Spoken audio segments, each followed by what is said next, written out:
Hey, good afternoon, everyone. My name is Nick Pruitt.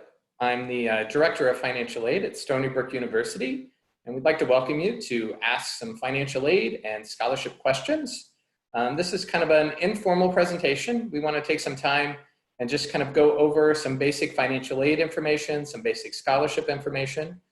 We'll have a chat function below, and so if you have questions, please feel free to put your questions in the chat box and we will get back to you.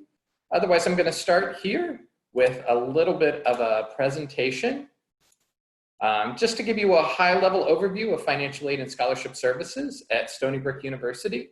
And then we'll kind of open the floor and we'll kind of take those questions and kind of answer anything that you might have related to financial aid, scholarship services, the financial aid process, questions about how to get to college, how to fill out scholarship applications, anything like that. So let's go ahead and get started here.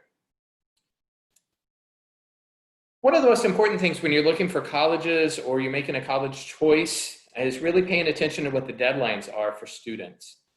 The first thing you really want to keep in mind is how you're going to pay for college and what the dates are to apply to institutions. You can take a look up here on at the screen, and you'll kind of see the basic application process. First, at Stony Brook University, we really want you to apply to Stony Brook. And then the second step in that process is really filling out the FAFSA, which is the free application for federal student aid. If you happen to be a New York resident, there's the option to provide New York State aid programs, the TAP or the Excelsior aid programs. And then we'll talk a little bit about maybe some additional documents that you may have or that may come due. One thing about financial aid and scholarships is a lot of times we request documents and sometimes we need even more documents. So sometimes that's not specifically on the financial aid office, that's just how the process kind of works for you. As far as deadlines, the most important thing is when should you apply? At Stony Brook, we encourage you to apply early and often, that's what we always say. The FAFSA becomes available on the 1st of October. February 15th is our priority deadline, and at Stony Brook, we like to let students know, usually in mid to late March, what their aid packages or their awards are gonna look like. This is going to vary from institutions. So if you are looking at other institutions, they're going to have different priority dates or maybe different award notices dates. But the one thing that you can file at every institution is really the FAFSA. The FAFSA is the free application for federal student aid. Hence, that very first word is free. There are a number of services out there that charge you and your students, or you as a student, they charge you to fill out the FAFSA and collect information. It's really not a service that you as a student probably need to pay for. That's why they call it the free application for federal student aid. Nationally, the very first time someone fills out a FAFSA, one of the most popular questions we get is, how long does it take? Nationally, the numbers show about 24 minutes for the first time you fill out a FAFSA, and somewhere between 17 and 19 minutes to do a renewal application each year. The FAFSA helps determine what's called financial need.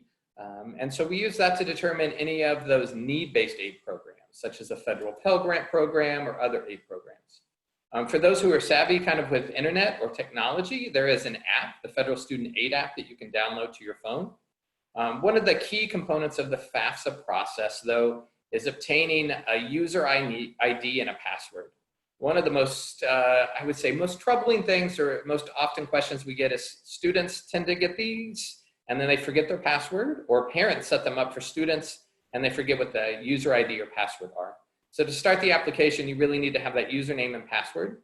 And for parents, if you're helping your student complete a FAFSA, parent also needs to sign the FAFSA, so they will also need a user ID and a user password. The state of New York does require a separate application. We usually try to keep everything as simple, but HESC, which is the state agency, the Higher Education Services Corporation, they are responsible for administering state aid programs. And one of those requirements is that a student has to have a FAFSA on file. They do have to be a New York resident.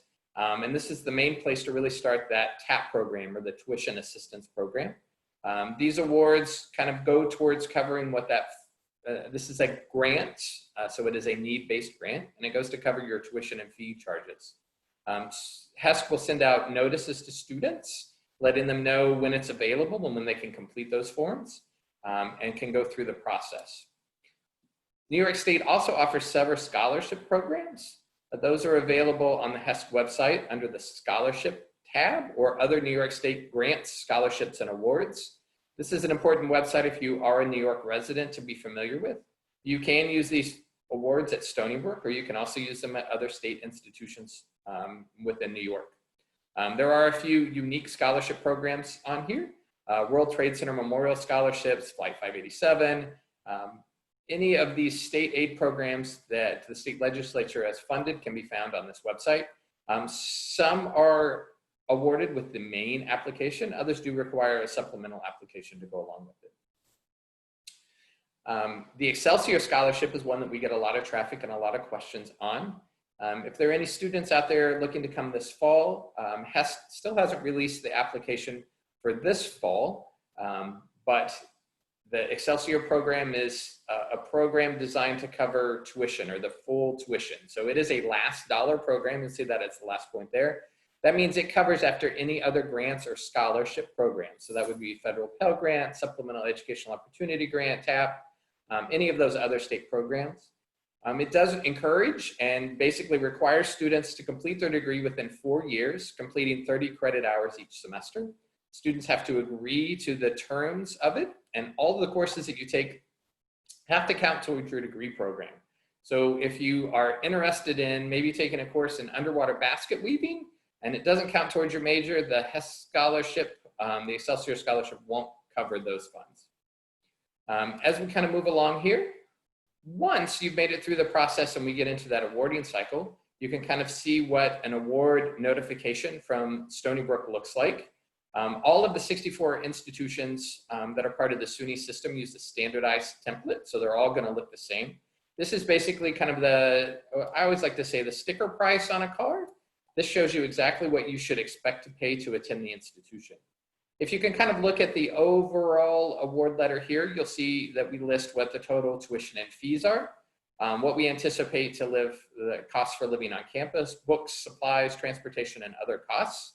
And then from that, we take off any scholarships or grant programs that a student may have. That leaves us with what the total net cost of attending the institution is. And then we present you with some other options to pay for that. Loan options, federal work study, or other aid programs. In the financial aid office, one of the things we really want to do is be really transparent with you. As you're attending institutions, we don't really want to hide any costs because we want to make sure that the institution is a really good academic fit for you. We want to make sure the institution is a financial fit for you and a personal fit. And so these disclosure kind of templates really allow us to do that and list all the potential costs. We often get a question from students that says that, something along the lines of, well, this other school has an estimated cost of $60,000 a year, and they're giving me a $30,000 scholarship. That means that they want me more than maybe Stony Brook University does. And in the financial aid office, we like to bring out the award letters and really kind of compare what the total cost that a student's going to pay to attend a school is going to be. So if a school costs $60,000 a year and they're giving you a $30,000 scholarship, Stony Brook's cost is $28,000 for a resident student. So already it's $2,000 cheaper than the other school. And that's before any scholarship offers or any grants may come into play. So we always want to kind of compare apples to apples or oranges to oranges. And I think the award letter or the Smart Track award letter allows us to do that. We can kind of break down some of these individual costs here, and you can kind of see exactly what the direct costs are. We always like to say direct costs are the costs that you're really going to pay directly to the institution. Indirect costs are things that you may have whether you're a senior in high school or a freshman in college. Pizza nights, laundry detergent, books, transportation costs. So we really try to focus on exactly what direct costs are and what indirect costs may be for students. You also see here's a better detailed breakdown of different award programs or different aid programs. And you can see what that total net cost is in that piece. And so if you're using all of these and you decide to take out student loans, then that allows you to kind of see the total net cost to attend. So in this student situation, utilizing all of their grants, scholarships, and their individual loans, the student is about $2,914 short for the year of covering the total cost to attend Stony Brook University. So key takeaways, kind of this net cost, the reminder, indirect costs are included in here, but you won't necessarily be billed for those. We get questions from students quite often that say, the students are concerned that maybe they're getting billed for some of those indirect costs, or do I need to take out loans to cover those indirect costs? We would say that's really an individual or a family situation or a family question. And so I think those cover kind of the main points here. And let me see if anybody has any questions. All right, so one of the questions in the chat, let's see. How are you considered an in-state student? Students get in-state tuition if they are a New York resident and graduate from a New York high school. There's a full description on how, if you're a non-resident and you want to get in-state tuition, there's an entire process for that, but I don't think that really covers too much of what we're going to talk about in this setting. Another question, does the Pell Grant or TAP cover room and board? The Pell Grant Award and the TAP Award initially will always go to try to cover what your tuition and fees are. If there's enough funds left over after the Pell or the TAP program apply towards your account, then they would go to cover your room and board. Let's see, I'm going to stop sharing and kind of take a look and see if we have some other questions here. I don't want to go too fast, but I do want to make this interactive because you all are hanging out here with me on a Thursday afternoon, and I want to make sure we get to your individual questions.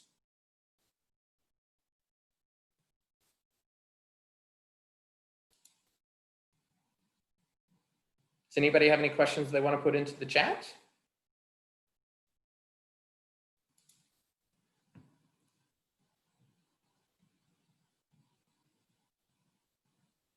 All right, let's say you're a transfer student.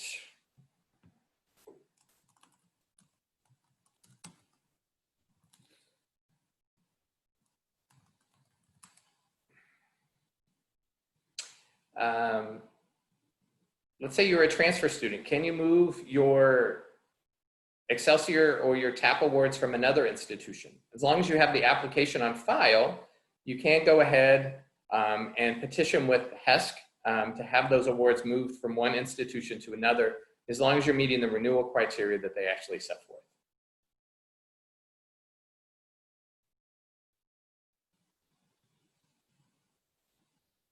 Other questions in the chat group?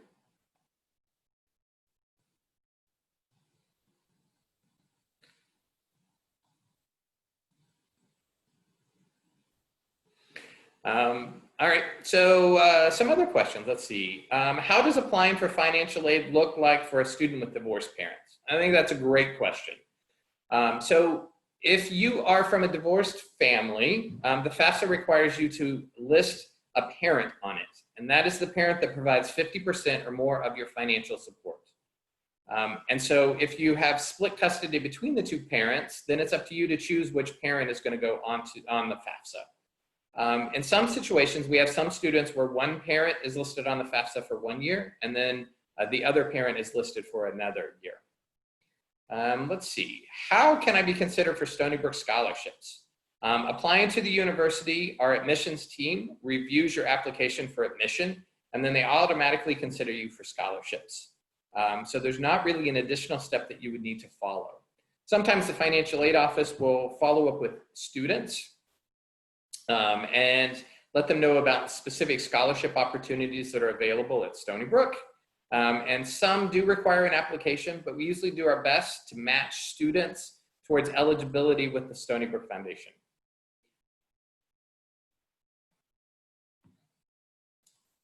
Let's see. The Excelsior Award, does it require anything after graduation? It does require you to reside in the state of New York after graduation. For each year of Excelsior eligibility, you're required to stay within the state for 1 year. Let's see, if you have a local scholarship, if you earn a local scholarship from another organization or outside group, can you use that at Stony Brook? Yes. Each year, our students bring in somewhere between $5 and $9 million in private or local community scholarships. Applying for those scholarships usually starts with working with you and your guidance counselor's office. You know, there's usually, a lot of times it goes back to the bulletin board outside of your guidance counselor's office where there are local or community scholarships that are available. Some require applications. If you're selected for one of those, a lot of times the donor will contact you and ask which school or university you're going to be attending. They will want the address of the financial aid office, and then they will send the check either to you or to the financial aid office. And then at Stony Brook, we would credit that towards your bill, which could go to cover tuition fees or any of those direct costs, that housing or room and board piece. There was one time I had a student who asked me, well, how often should I apply for scholarships? And I think my challenge to anyone in this group is I would like to think that everybody who is listening to this right now has maybe already applied for at least one scholarship. A lot of scholarship applications, especially for rising juniors, seniors, there are applications that are available. I always tell people to apply early and often for those awards. I had one student who came to me one time and said, well, I filled out a lot of applications. You know, am I going to see any results? And I had a student worker who worked for me one time, and she filled out 50 applications. She heard back from 4 donors, and she received 2 $1,000 scholarships. And so one thing that I'll be honest with you is sometimes applying for scholarships, there's not a lot of feedback. But by applying for the most scholarships, it gives you the most opportunity to really seek some of those awards.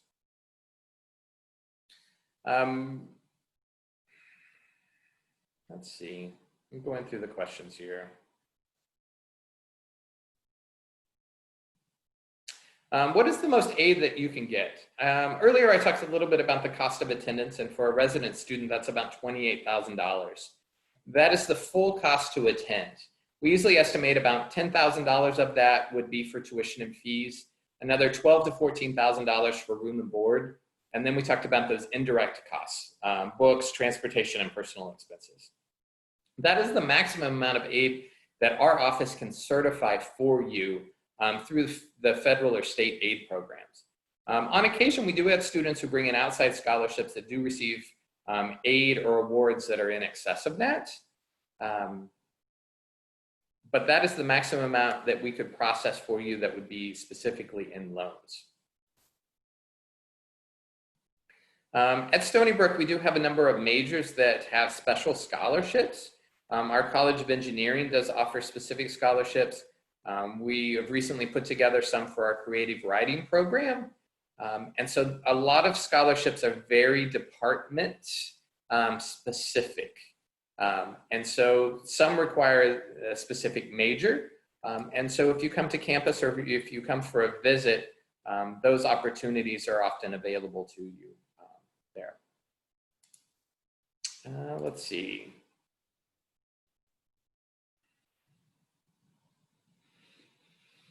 One of the questions, I plan to apply to the Honors College. When do I have to apply, and is there a separate scholarship for the program? The Honors College does offer additional scholarships, but there is a separate application to be admitted to the Honors College. That's a question to really direct towards admissions. Let's see. But there is a separate scholarship for that program. What are some of the merit scholarships that Stony Brook offers? I think for resident students, we offer the Presidential Scholarship. We offer varying awards based on what your academic abilities are. That's based on a combination of a standardized test score and your GPA. And so those are awarded based on kind of a matrix program. Stony Brook would have a program like that, as would other institutions. So it's kind of a combination of that GPA plus your standardized test scores. We have a lot of families that are coming forward right now, and they're really asking what my family income has really had an impact over the last few years, or specifically most recently with the COVID-19 impact. When you fill out the FAFSA, so if you fill out the FAFSA October 1st of this year, you're going to use your 2019 tax return. And so if there is a change in your taxes, we would encourage you to reach out to the financial aid office to see if we can make some adjustments to your income, which may increase your eligibility for need-based aid programs.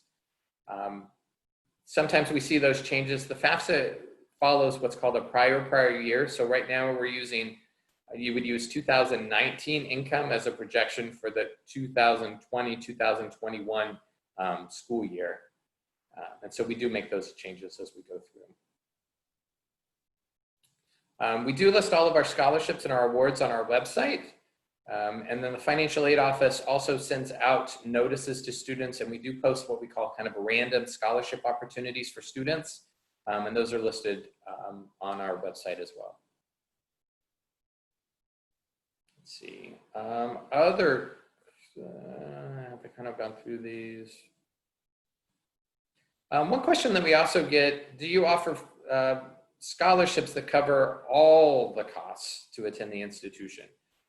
You know, as a public institution, we do our best to really meet the financial need of our students, but we are limited with our ability to offer scholarships. So we do offer a few resident scholarships that would be full tuition scholarships, but we don't necessarily offer scholarships that would cover full tuition and fees.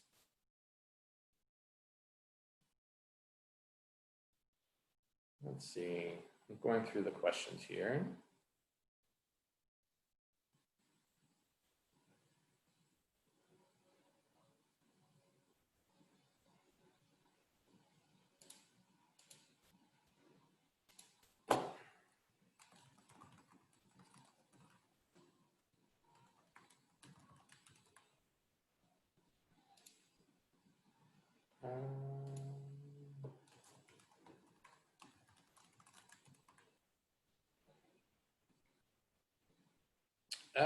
So one of the questions we get from families is, what is the average amount of loan debt that a student graduates with? At Stony Brook University, the average student loan debt is right about $20,000, which is below the national average. If you're curious, that's a repayment of about $200 a month for 10 years. We see a number of families that are concerned about student loan debt, or maybe don't want to take out student loans. You know, we want to have accurate and detailed conversations with students in the financial aid office. And we really want to make sure that Stony Brook is the right fit for you as an institution, specifically financially. And we want to make sure that you're not over borrowing to attend. One of the things in our office we like to say is a college degree in the long term is worth somewhere between $1 and $2 million for a student who didn't complete a college degree. And we like to think that the return on the investment for taking out $20,000 of loans for a $2 million lifetime earning increase is something that's really worthwhile. On our financial aid website, we offer a program called Money Smarts, which is designed to really help students make wise financial decisions while they're in college. So we don't necessarily want students to borrow money to buy lattes. I think that's one of the running jokes in the financial aid group. We want you to make sure that you're borrowing money for the right purposes and to really help fund the cost of your education, not necessarily to buy things or borrow money for things that you don't necessarily need. So our Smart Money program really works with students to make sure we're making wise choices, and that students also understand what the repayment options are, and students know how to budget well so that they can be successful after they graduate from the institution. We have students who come in often and really ask about, so if I have financial aid and maybe I don't perform well academically, are you going to take away that financial aid? Each of our scholarship programs does have a GPA requirement and a degree completion or a credit hour requirement. If for some reason a student falls below those minimums, we do have the opportunity for them to file appeals with the financial aid office to have their aid regained. And I think that provides a great opportunity for folks. We do handle those on a case-by-case basis, and we usually want to see that there's some type of mitigating circumstance that has caused a student to really become ineligible. Students can also lose their federal financial aid, which would be access to loans or grants if they fail to progress towards their degree as well.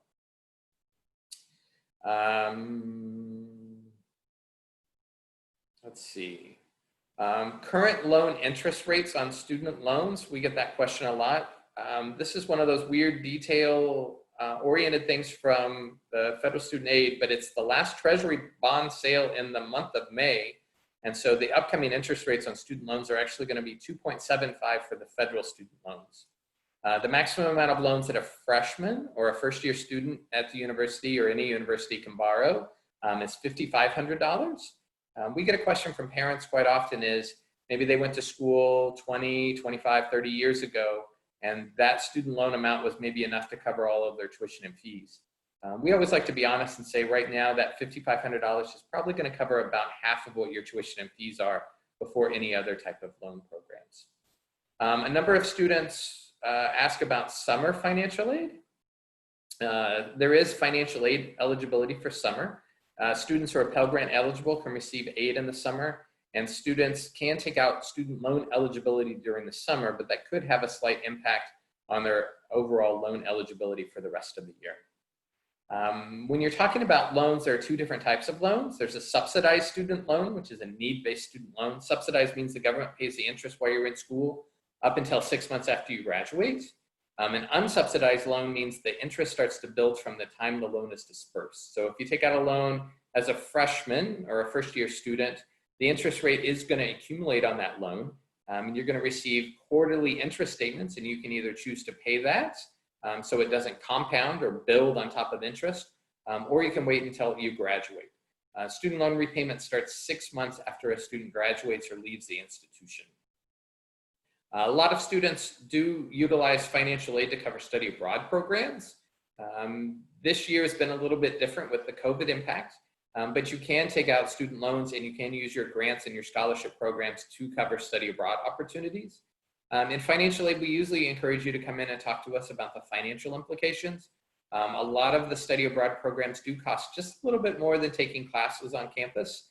And there are some kind of higher end study abroad programs or study abroad opportunities. I think the most expensive one I've ever seen as a financial aid person is semester at sea, where a student wanted to do a full year at sea.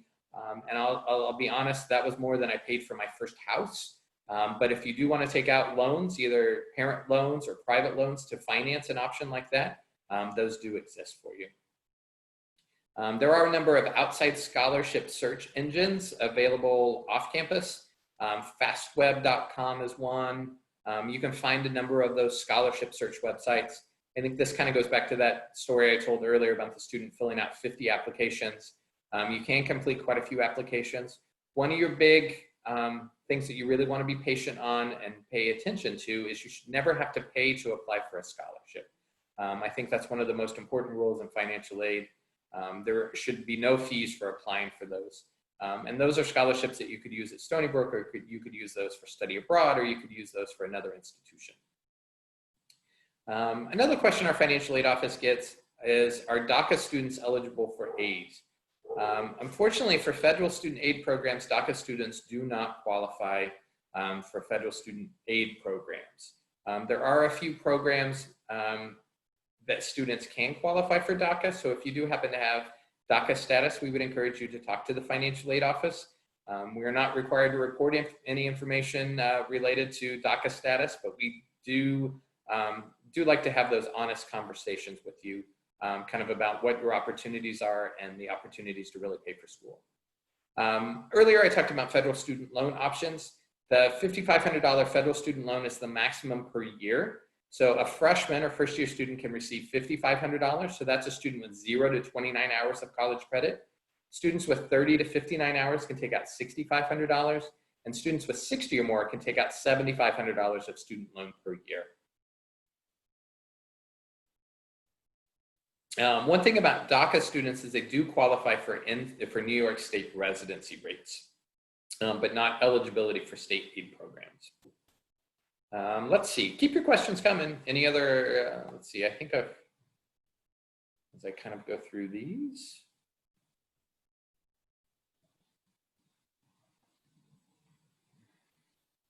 One thing about the application process is we do ask for a tuition and a housing deposit. Those are credits towards your bill. So you can't, so if you are eligible for a Pell Grant or you have financial need, you can contact either admissions or you can contact housing, and you can receive that deposit waiver for those programs, because we want to make sure that So in theory, you can't use your aid to cover the deposit, but we do offer options for you to have that deposit kind of waived or that deposit delayed for you.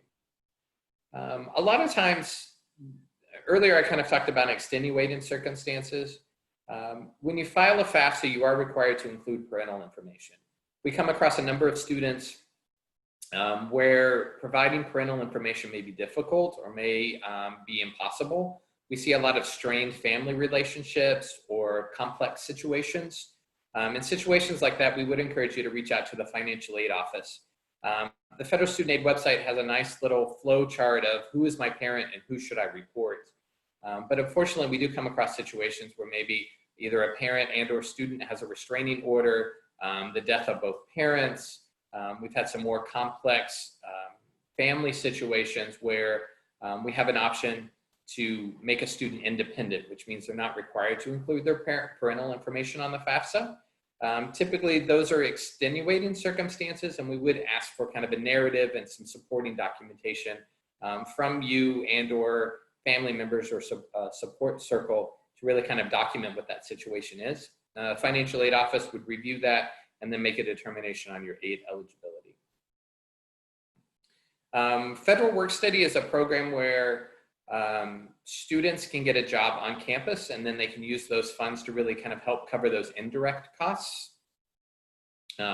Work Study doesn't guarantee you campus employment at Stony Brook, but it allows you to go through the Handshake portal through the Office of Student Employment and see exactly what types of opportunities are out there, and it makes you attractive to employers on campus. Students who work on campus anywhere between 7 and 15 hours a week actually do better academically than students who don't work on campus. I think that's one of those facts that we really like to point out to students. One of the benefits of finding campus employment instead of off-campus employment is employers on campus are really flexible with a student schedule. But the biggest piece is they really have connections on campus. So students in our office, if they're having trouble or have questions about registration or enrollment or advising, they can talk to our staff and we can direct them to the exact individual that they need on campus. And so it really makes campus feel a little bit smaller then. If you don't get work study, it doesn't prevent you from working on campus. We get about $1.5 million of federal work study as an aid program, but on campus we spend close to $25 to $30 million in student employment. So just because you don't have federal work study as part of your aid package, it doesn't mean that you can't find a campus employment. Campus minimum wage is currently $13 an hour and it's scheduled to increase to $14 an hour in January. So just keep that in mind as well. With work study, you can work in a lab on campus. You can do direct supervised experiences. Our office has, as an example, it has between 7 and 10 work study students who perform a variety of tasks for us, help students and serve as kind of peer financial aid or peer advisors to help students through the aid process. You can have work study even if your parents are, if your parents happen to work on campus or employed in the SUNY system, you can still have work study. One of the things is you really just can't work directly for somebody that you're related to, but that's a little bit more of an HR policy than a work study policy. Moving forward, if you're interested in attending, there is some work by the SUNY system and Stony Brook to move towards a test optional environment. That's where we wouldn't require an SAT or an ACT to be admitted to the institution. This is important to think about for scholarship decisions. Historically, a big point or a big weight of that scholarship decision piece has been dependent upon a standardized test score. At Stony Brook, we're still kind of evaluating what impact moving to a test optional environment will have. So I would encourage you to kind of keep that in mind and keep looking at our admissions and our scholarships website to really determine what impact that's going to have for you. I think I've been keeping up with the questions. Any student who is interested in receiving federal financial aid is required. Any male student is required to register for selective service. You can do that when you fill out the FAFSA if you haven't previously done so. but any male in the United States is required to do that when they turn 18. If you happen to be over 18 and you haven't done that, and you fill out the FAFSA, it would come back with what we would call a reject code, and we would send you an email that says, basically, if you're interested in receiving financial aid, you do need to register for selective service. You would need to provide us with that type of documentation. We do have if you happen to be an international student, we do offer scholarships for international students. Those award amounts in the application process will be posted on our international website because we are kind of reviewing how we award and what those awards are going to look like. Let's see.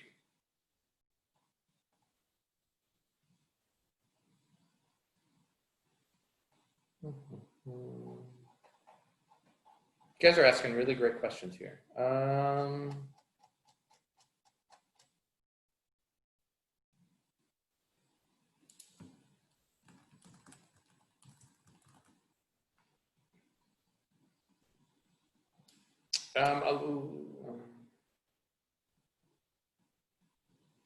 The financial aid office, this is a little bit of a different time, but normally the financial aid office would offer walk-in appointments.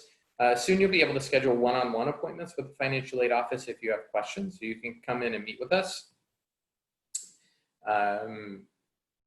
We are currently located in the administration building on campus, but we'll soon be moving to the Stony Brook Union. I have the contact slide and I can put that up at the very end. One question that we often get is, does tuition need to be paid all at once, or can you do it in installments?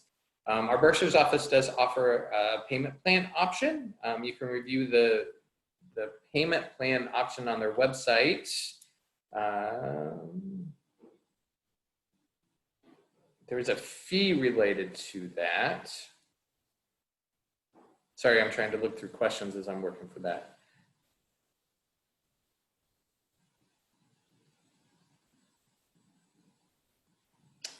The payment plan does require a $50 fee per semester to make the payments in the installment plan, but that is an option for families who maybe don't want to take out any additional aid. There is no interest on that, but there is that $50 fee per semester, and it would split it up depending on when you sign up for the plan. It's typically over 3 or 4 payment periods. Let's see. Different types of grant programs. Earlier, I think one of the main grant programs that I brought up was the federal Pell Grant. I think that's the one that most families and students are most familiar with. That's awarded based on a need-based aid program. And so it goes to students. One of the questions we often get is, well, how much money does my family need to make to either qualify or not qualify for that? That's really where completing the FAFSA application comes into play. Students, your aid is determined based on your expected family contribution. And so that's dependent on how many people are in your household, how many people are in college, and then kind of, what that income level is. A federal Pell Grant, the maximum right now is just a little over $6,000 for the year. We also offer another grant program called a Federal Supplemental Educational Opportunity Grant. Those awards are somewhere between $400 and $700 a year, depending on exactly how much funding we receive from the federal government. If you happen to come, we're seeing a number of students who are coming in with veterans benefits, or their parents have veterans benefits. There are options for former active duty or combat duty families to transfer those benefits to students, kind of under a yellow ribbon or a chapter, so VA benefits, Chapter 33 benefits. We do offer some services to provide those funds. Let's see. All right, so one of the other questions that we get is kind of what are the other options if financial aid and scholarships aren't enough? This is really where it's a good opportunity to get to know your financial aid folks. So we can really break down some options for you and really talk about what the costs of attending are and kind of go over all of those individual programs. Sometimes we reach a situation where Stony Brook is maybe your destination institution, and maybe it's a financial fit, or sometimes we really need to work with other departments on campus to really make Stony Brook affordable. And sometimes at the end of the day, finances do come into play, and that's where we really talk about, transfer options maybe at the future to come to Stony Brook. Let's see.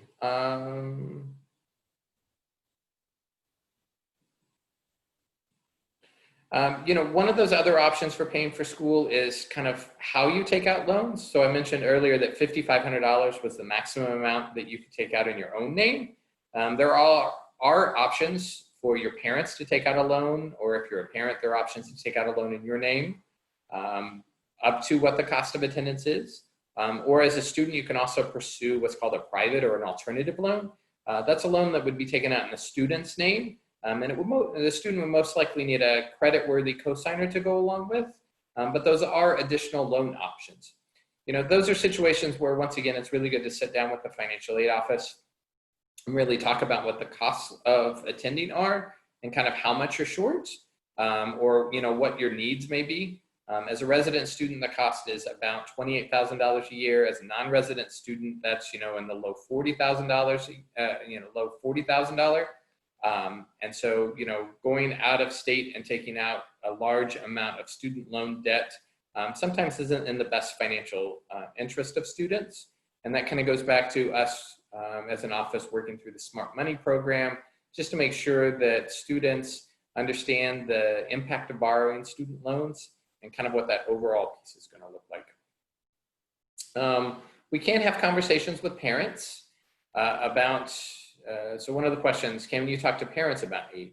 We're happy to talk with parents about the cost, but usually we like to have the students there as well. A number of times parents come forward and they say, well, I'm the one who's paying for college. I only want to talk to you and I don't really want my student involved.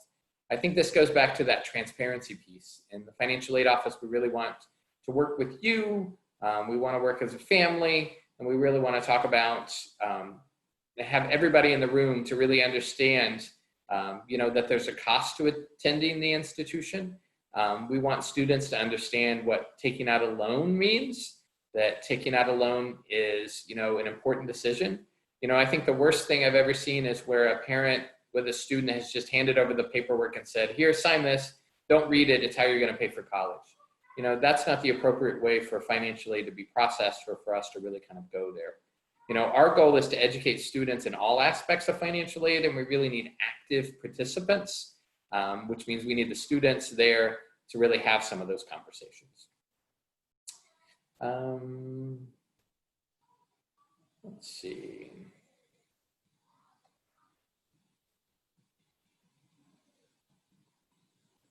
One of the questions, so I talked earlier about selective service registration. Male students are required to register for selective service. When you fill out the FAFSA, it does ask you if you want to be registered, so you can check that box. You can do that prior to turning 18, or you can wait until you turn 18 and then complete it. But we're not allowed to give you any aid until we can confirm that you've registered with selective service and we have a FAFSA on file.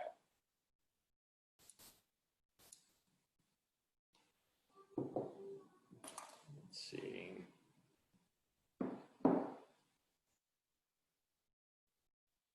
Other questions?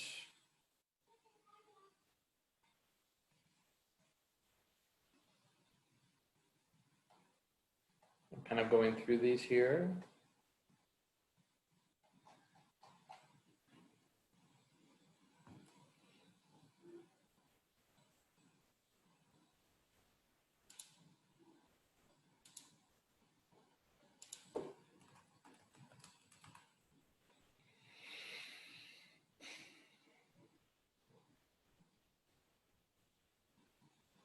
When you fill out the FAFSA, it does require your tax information. A few years ago, the Department of Education did allow students the opportunity to use what's called the IRS data retrieval for both the student information and the parent information. So to give you a little background, originally you used to have your tax forms out, you would enter all the information on the FAFSA. With the IRS data retrieval, you can sign into your account, You need to know the address that you filed your tax return and provide some additional identifying information. But what the Department of Education will do is go to the IRS website, get the information from your tax return, and then import it directly onto the FAFSA. By using that process, it prevents a lot of errors that could pop up. It also decreases the likelihood that we as a school would be required to verify the information that you put on the FAFSA. And so then you say, hey, well, what is verification? Well, unfortunately, we are required to verify some of our students just to make sure that the information on the FAFSA is accurate. So students say, well, how did I get picked? Well, the Department of Education has an algorithm that runs behind the scenes, and they select students based on certain attributes on their FAFSA application.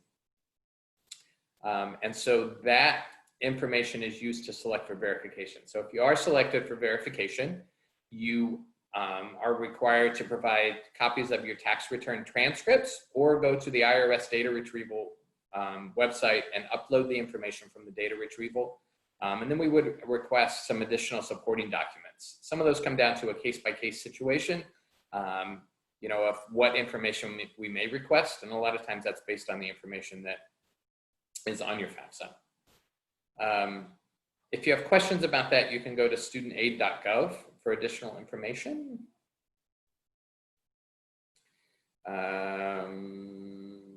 On occasion, we do request that students and/or validate their citizenship.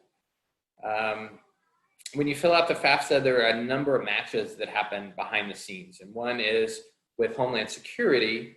If for some reason they can't find a match, we would, and we do request students provide us documentation that they're either an eligible citizen or an eligible non-citizen.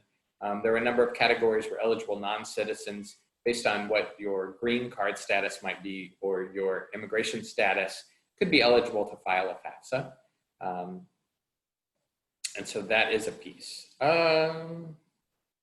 Let's see, I don't see any other questions. This has been an awesome 50-minute discussion. Let's see if I can put up my last slide here. So here's the contact information for the Office of Financial Aid. We are working remotely, but an email is a great way to reach out to us. finaid@stonybrook.edu. Also included my email address if you have any specific questions or anything that you want to follow up with. Other than that, thank you so much for joining us today, and go Seawolves.